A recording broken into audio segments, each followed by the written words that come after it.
Assalamualaikum warahmatullahi wabarakatuh. Apa kabarnya anak-anak sekalian? Semoga selalu dalam keadaan sehat. Jangan lupa untuk selalu menjalankan protokol kesehatan 3M, yaitu memakai masker, mencuci tangan dengan sabun, dan menjaga jarak. Hari ini kita akan belajar pada tema 7, subtema ketiga, tentang perkembangan teknologi komunikasi. Sebelum belajar, mari kita berdoa terlebih dahulu. Let's pray. A'udzu billahi minasyaitonir rajim. Bismillahirrahmanirrahim. Allahumma anfa'na bima 'allamtana wa 'allimna ma yanfa'una. Rabbi zidni ilma warzuqni fahma. Alhamdulillah, mari kita mulai pelajaran tentang teknologi komunikasi.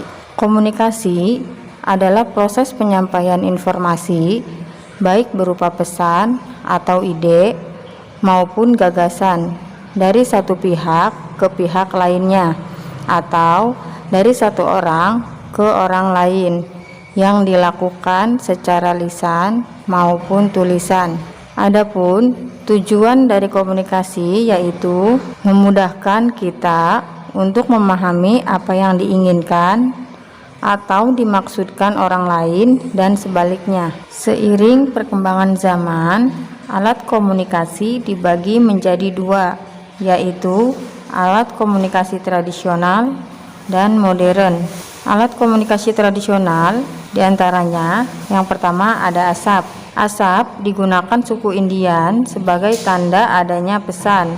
2. Kentungan atau lonceng.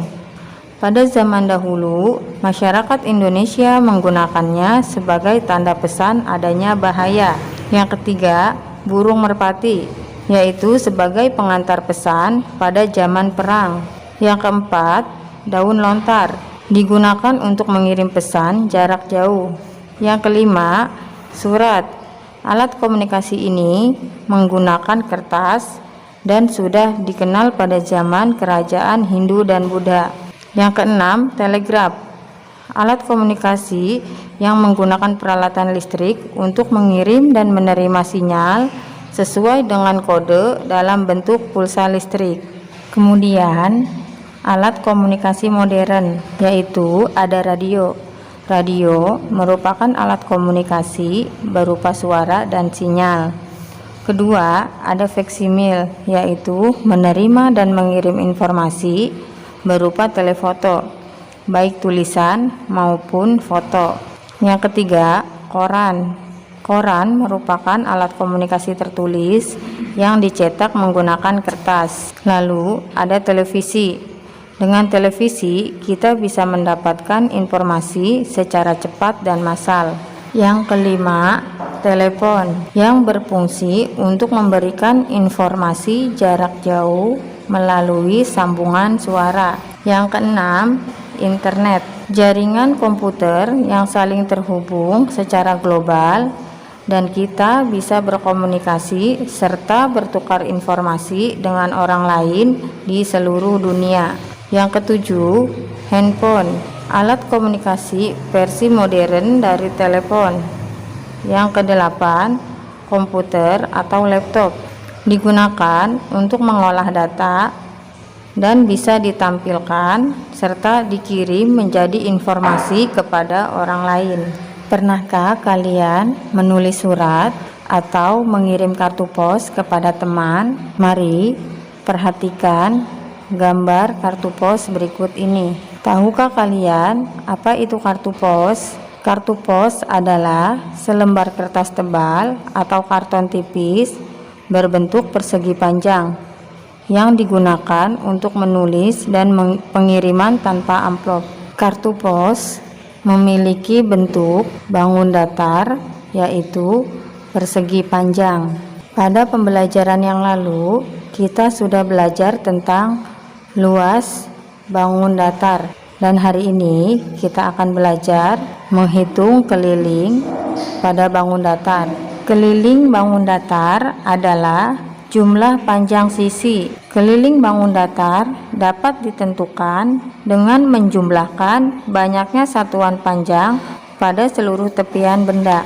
Mari perhatikan gambar kartu pos berikut. Pada kartu pos terdapat sisi atas, sisi bawah, sisi kanan, dan sisi kiri. Cara menghitung kelilingnya yaitu sisi AB ditambah sisi BC ditambah sisi CD ditambah sisi AD. Sekarang kita akan belajar menentukan keliling bangun datar dengan satuan tidak baku.